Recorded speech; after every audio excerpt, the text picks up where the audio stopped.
very much, Mr. Chairman, for the warm welcome. As you indicate, I'm not an entire stranger to Northdown. That's maybe one of the reasons why I didn't get lost. And in fact, I was here half an hour early because I wrote it in my diary mistakenly as 7:30, and it turned out to be 8 o'clock. But it is a pleasure to be in Bangor tonight and to address you as the candidate of the DUP for Europe. It is a great honour to be the candidate of the main unionist party in this upcoming election. It also, of course, is a great challenge because, as you've indicated, Mr. Chairman, I have a tough act to follow. And Dr. Paisley served Northern Ireland for a quarter of a century in Europe, and I'm conscious of the responsibility that flows to me from that. But we will set about that task to do it as best we can, and first of all, the task of being elected, and that's where I look to you for help, not just in obtaining your vote, but you helping me to obtain the votes of many, many more people, because we do want to excel for the sake of the party and the cause in this election, and that undoubtedly is the challenge. European election is important, not just because Europe itself is important. Europe as a subject undoubtedly is a fairly dry subject. It's hard maybe to get people motivated and excited about it, but I think we all do recognise that more and more Europe affects our individual lives in so many ways. There are numerous regulations and directives, some of them quite absurd, which emanate from Brussels, which are required to be implemented in legislation locally and which therefore shape our daily lives. This election therefore in part will be about European issues, and I'm going to take a few minutes tonight and talk to you about some of those. It will also, of course, be about other issues, because it comes at yet again a critical time in terms of political developments in the province. As Arming indicated, on the 26th of November, this party and this country, I believe, took a significant step forward in terms of easing itself away from the disaster that was the Belfast Agreement. That job was well started in November. We can help deliver it towards its end goal in June.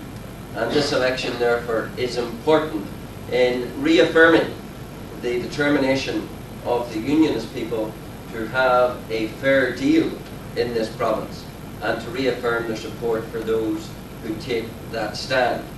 It will also be important for a third reason, and that is because, of course, it is vital that in this election we face down the challenge of Sinn Féin, who are anxious that they themselves, for propaganda purposes, might top the poll.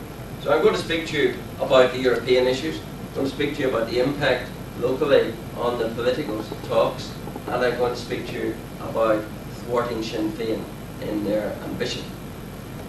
First of all, in respect of the European issues, Europe is changing quite dramatically.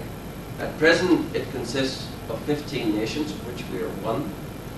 From the 1st of May, it will consist of 25 nations. At a stroke, 10 new nations are being added. They are nations which in the main were former Eastern Bloc nations. They are nations like Slovakia, the Czech Republic, Poland, Hungary, Estonia, Lithuania, Latvia. All states that formerly were satellites of the Soviet Union. In consequence, they are all, in the main, impoverished states. That is well illustrated by this simple statistic. They will add 20% to the population of Europe, but will add only 4.9% to the gross domestic product of Europe. That's to say, the economic output of Europe. So whereas the population will be swelled by 20%, the actual economic productivity will be increased by only 5%. Now that tells us something immediate. That tells us that those countries in the main are backward economically and are poor states. That will have a direct and essentially adverse impact upon us as citizens of the European Union looking for a payback of some of the funds we pay in.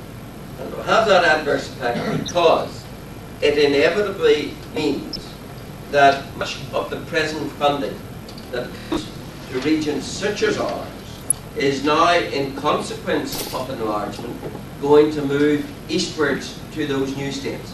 The whole axis of grant aid is going to definitively and noticeably and markedly move in an eastward direction.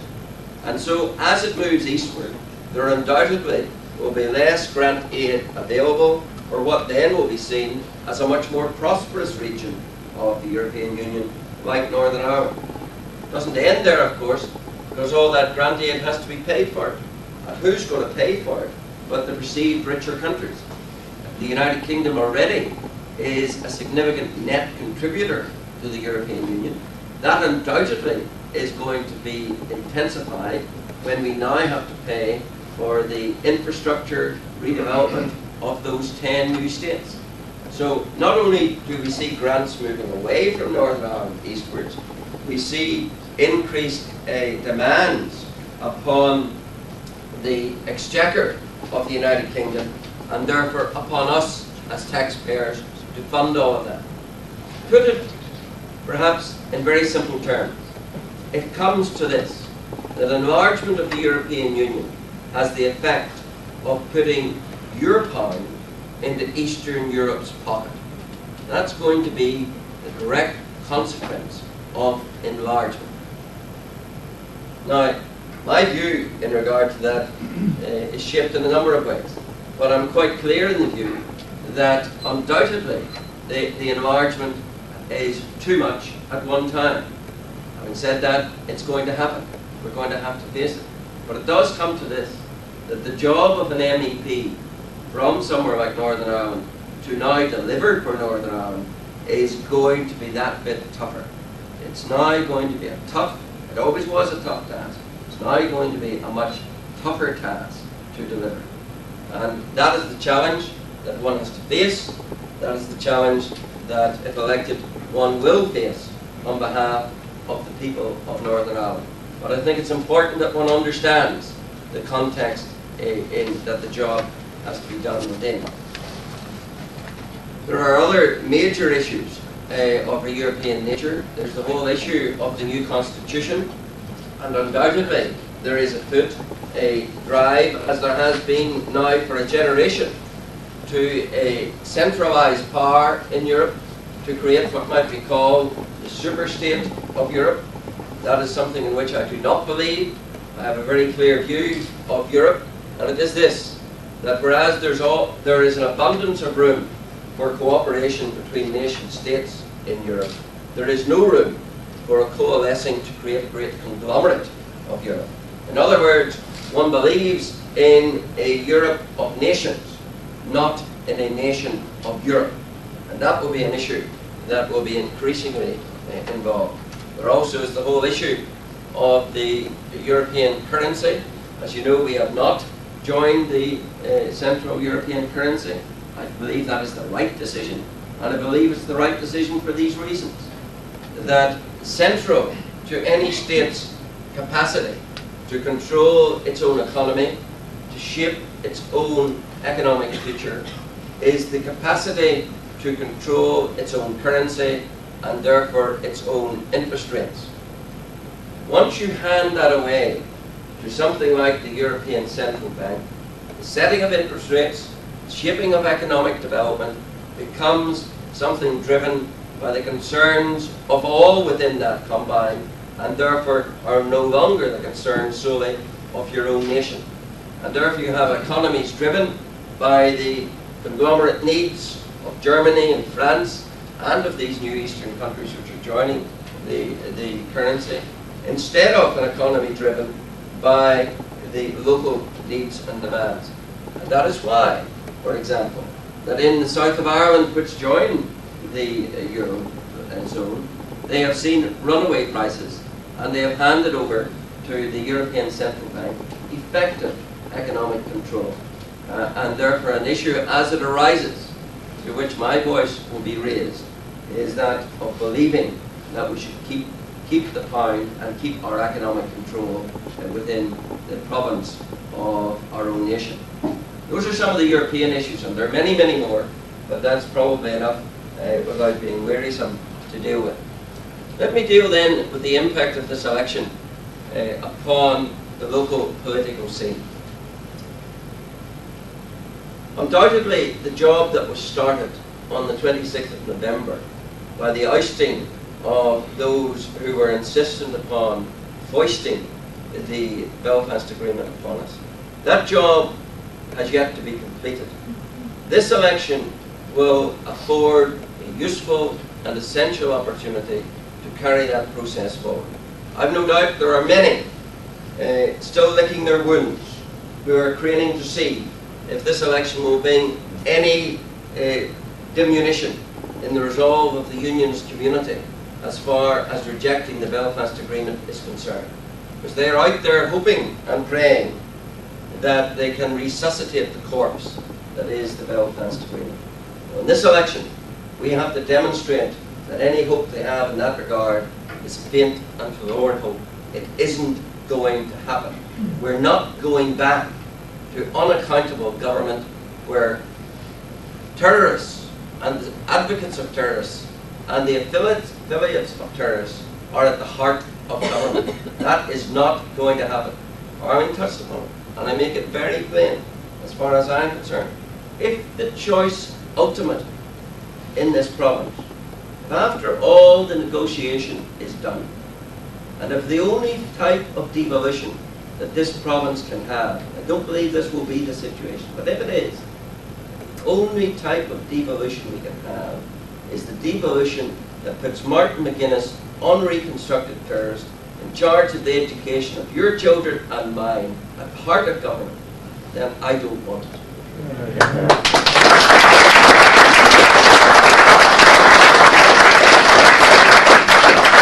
If the choice is between that and ongoing direct rule, it's not a very difficult choice to make. So if there's to be devolution, there has to be radical, significant change.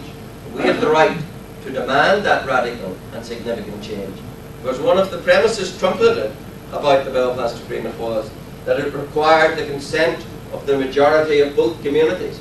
Well, it hasn't got the consent of the Union's community, and it's not getting the consent of the Union's community until it is radically changed to deal with the flaws within it. This election affords us an opportunity to apply additional leverage in terms of getting that change. Sinn Féin, of course, in this election have a major ambition. Their ambition is to top this poll. They want to do that for a number of reasons, but primarily they want to do it for the propaganda that it will give them across the world. Think of the message. Think of the headline. Gerry Adams speaks for Ulster. Gerry Adams leads Ulster. That's why they want to top this poll. And of course, they see the opportunity because having savaged the SDLP in the November election, they now believe that they can totally devour what's left of them. There is, of course, ladies and gentlemen, a tremendous irony in how this situation arose. Because it was John Hume that sanitised the IRA. It was John Hume that house-trained Sinn Féin, that brought them in to the political process. He clutched the viper to his bosom, and there is a certain irony in the fact that now that viper is about to administer its poison to kill off the SDLP. But that is a serious challenge to unionism, and it's a challenge we must rise to. Because I can tell you this, there's no other party in this election capable of thwarting Sinn Féin. Do you think the hopelessly divided, strife-ridden Ulster Unionist Party that's running some sort of donkey derby on Saturday stalking horses, do you think It's going to do the business at the polls. Jim Nicholson. Indeed. Jim who? He's been MEP for this province, it is said, for 15 years. That is his claim to fame. Emphasis on the claim. Is Jim Nicholson going to topple Barbara de Bruyne? I don't think so. Jim Nicholson will be doing well to get all the Ulster Unionist Party to vote for him, never mind anything else. So we have that task and that challenge. It's one this party is more than able for. It's one we relish. It's one I believe we will rise to. Let me say this to you. Sinn Féin IRA has been fed for 6 years on a diet of concessions. They have played a remarkable game of politics and terror, and it has worked wonderfully well for them. It comes to politics by day, terror by night. They've done that not only because it's their natural instinct, that's the sort of people they are, but they've done it because that's the way the Belfast Agreement worked for them. Arms and terror have provided Sinn Féin IRA with advantages politically that no one else ever had a chance to obtain. It gave them purchasing power. You just watch how the Belfast Agreement worked. Every time it hit the buffers, to get it going again, what did Jerry and Martin do? They offered up a few old rusties in return for multiple concessions. They used the purchasing power that their weaponry gave them. And they used it because they were dealing with a compliant government and a pushover Trimble. And it worked every time, ladies and gentlemen. And of course, the broken pledges of David Trimble and his party emboldened Sinn Féin to realise that trading its arsenal in small down payments always bought them political gain. Significantly, ladies and gentlemen, the primary pledge that was articulated and fundamentally broken by the Ulster Unionist Party was the pledge they made at the last European election. Let me remind you what Jim Nicholson's election slogan was. No hand in of guns, no hand in government. No hand in of guns, no hand in government. It was short form to no guns, no government. That's the basis upon which he attracted such votes as he did attract in June 1999. Did he keep that pledge? 29th of November, not even 6 months later, with no guns handed in, they chaperoned into government. Not once in the 12 months following that election, but twice. Because in May of the following year, after a little hiccup, they chaperoned them in again. And still no decommissioning. Sometimes we tend to forget the facts because there's been so much movement in this scenario. But twice, ladies and gentlemen, within a year of no guns, no guns, they had government. And we certainly had no guns. And what did that tell the IRA? That told the IRA, these guys are a bunch of suckers. We can do what we want with them, and just watch it do it. Watch us do it. That's exactly what they did. Now, Mr. Trimble again talks tough, just like their slogan of 1999. It's phony, utterly and absolutely phony. I say to you, in this election, the man who ran that slogan, no guns, no government, he owes us all an explanation as to why that was his policy in the election. And within 12 months, twice, they had utterly forsaken their own policy. I challenge Jim Nicholson, let's have your explanation, because you've been weighed and found very wanting in terms of what has happened in this country. But I make the point again, that above all encouraged IRA to see that they could play fast. That's exactly it. I'm happy for this province.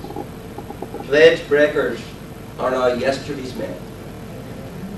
And the Sinn Féin now has to face unionists who won't roll over. It is that and that alone is bringing them under pressure. For the first time since the Belfast Agreement, Sinn Féin is under significant pressure to face up to the reality that it's either politics or terror. They can't continue to do the double. That is the message.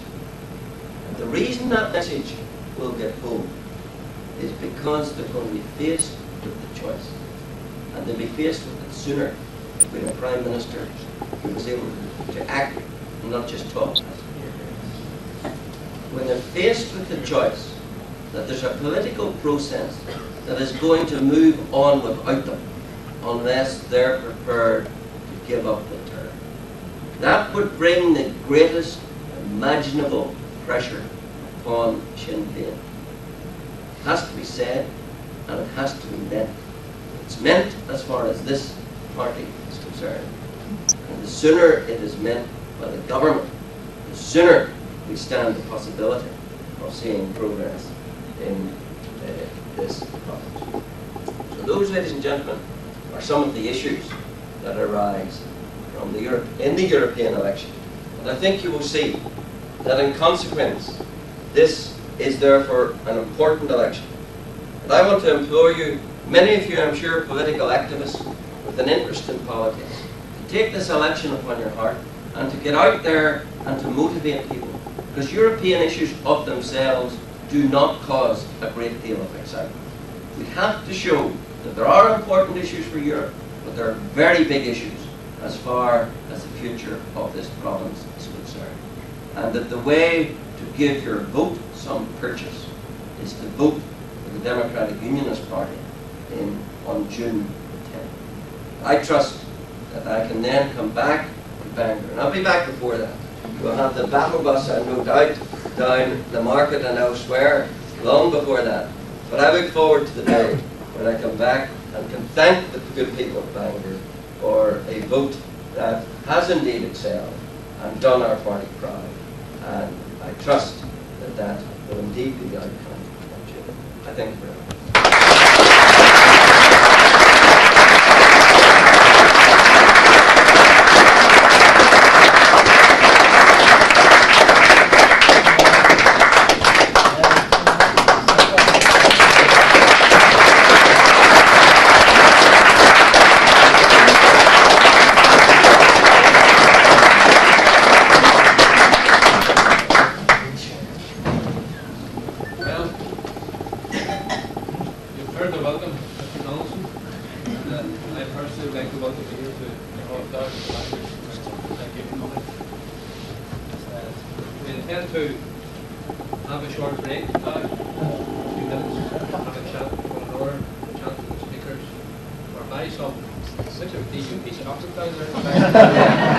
No funds available. We don't sell funds. This chocolate gives you special powers. So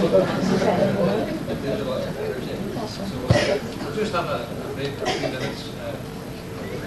We'll resume in about 10 minutes time again.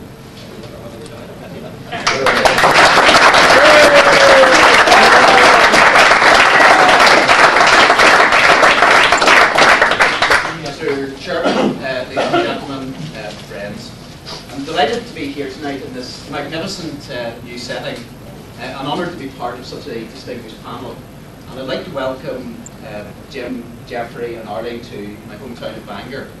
Now, I'm sure as many of you realise it's now almost 2 years to the day since I joined the DUP. And in those 2 years, the DUP North Down has, I think, moved forward greatly. We've been in a position that been able to open our first main constituency office. In November, we saw the election of our second DUP MLA, Alex Easton, who's unfortunately only able to be with us tonight. And this week has marked the opening of a new constituency office in Hollywood. We're soon to see an additional office in Donaghadee. And at that stage, we will be the only party in North Down to have constituency service in both Hollywood or Donaghadee. We'll be the only party in North Down to have 3 constituency offices. Now, many of you I think will be somewhat aware, prior to becoming a member of the DUP, I was a member of the Ulster Unionist Party, not a particularly long distance away from here.